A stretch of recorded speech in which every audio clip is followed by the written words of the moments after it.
Hi friends, J R ಚಾನಲ್ಗೆ ನಿಮ್ಮೆಲ್ಲರಿಗೂ ಮತ್ತೊಮ್ಮೆ ಸ್ವಾಗತ. ನೋಡಿ ಫ್ರೆಂಡ್ಸ್, ಇವತ್ತಿನ ವಿಡಿಯೋದಲ್ಲಿ ನಟಿ ಸುಹಾಸಿನಿ ಅವರು ಅಭಿನಯಿಸಿರುವ ಶತದಿನೋತ್ಸವ ಆಚರಿಸಿಕೊಂಡ ಕನ್ನಡ ಚಲನಚಿತ್ರಗಳ ಬಗ್ಗೆ ತಿಳಿಯೋಣ.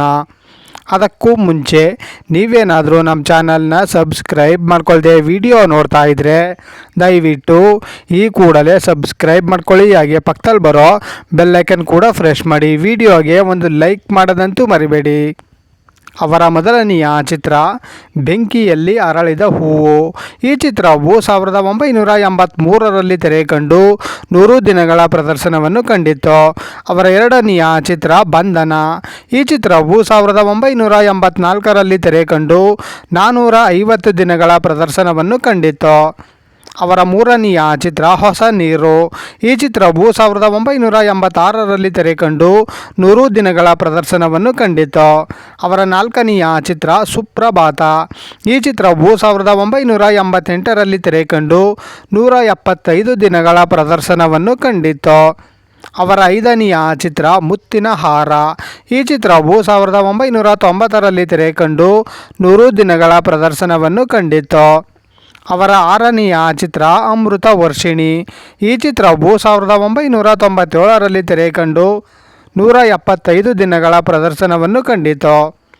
ಅವರ ಏಳನೆಯ ಚಿತ್ರ ಯಾರಿಗೆ ಸಾಲುತ್ತೆ ಸಂಬಳ. ಈ ಚಿತ್ರವು 2000ನೇ ಇಸ್ವಿಯಲ್ಲಿ ತೆರೆ ಕಂಡು 100 ದಿನಗಳ ಪ್ರದರ್ಶನವನ್ನು ಕಂಡಿತು. ಅವರ ಎಂಟನೆಯ ಚಿತ್ರ ಓ ಗುಲಾಬಿಯೇ.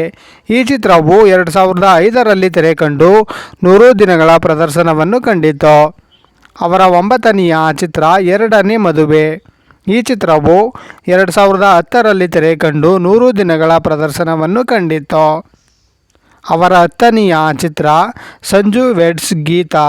ಈ ಚಿತ್ರವು 2011ರಲ್ಲಿ ತೆರೆ ಕಂಡು 175 ದಿನಗಳ ಪ್ರದರ್ಶನವನ್ನು ಕಂಡಿತ್ತು. ಅವರ 11ನೆಯ ಚಿತ್ರ ಮೈನಾ. ಈ ಚಿತ್ರವು 2013ರಲ್ಲಿ ತೆರೆ ಕಂಡು 100 ದಿನಗಳ ಪ್ರದರ್ಶನವನ್ನು ಕಂಡಿತ್ತು. ನೋಡಿದ್ರಲ್ಲ ಫ್ರೆಂಡ್ಸ್, ನಟಿ ಸುಹಾಸಿನಿ ಅವರು ಅಭಿನಯಿಸಿರುವ ಶತದಿನೋತ್ಸವ ಆಚರಿಸಿಕೊಂಡ ಕನ್ನಡ ಚಲನಚಿತ್ರಗಳ ಬಗ್ಗೆ ತಿಳ್ಕೊಂಡ್ರಲ್ಲ. ಈ ವಿಡಿಯೋ ಇಷ್ಟ ಆದಲ್ಲಿ ಲೈಕ್ ಮಾಡಿ, ಶೇರ್ ಮಾಡಿ, ಕಮೆಂಟ್ ಮಾಡಿ. ಹಾಗೆ ಯಾರ್ಯಾರೆಲ್ಲ ನಮ್ಮ ಚಾನಲ್ನ ಇನ್ನೂ ಸಬ್ಸ್ಕ್ರೈಬ್ ಮಾಡ್ಕೊಳ್ದೆ ವಿಡಿಯೋ ನೋಡ್ತಾ ಇದ್ದೀರಾ ಅವರೆಲ್ಲರೂ ಕೂಡ ಈ ಕೂಡಲೇ ಸಬ್ಸ್ಕ್ರೈಬ್ ಮಾಡ್ಕೊಳ್ಳಿ. ಹಾಗೆ ಪಕ್ಕದಲ್ಲಿ ಬರೋ ಬೆಲ್ ಐಕನ್ ಕೂಡ ಪ್ರೆಸ್ ಮಾಡಿ. ವಿಡಿಯೋ ನೋಡಿದ್ದಕ್ಕೆ ಧನ್ಯವಾದಗಳು.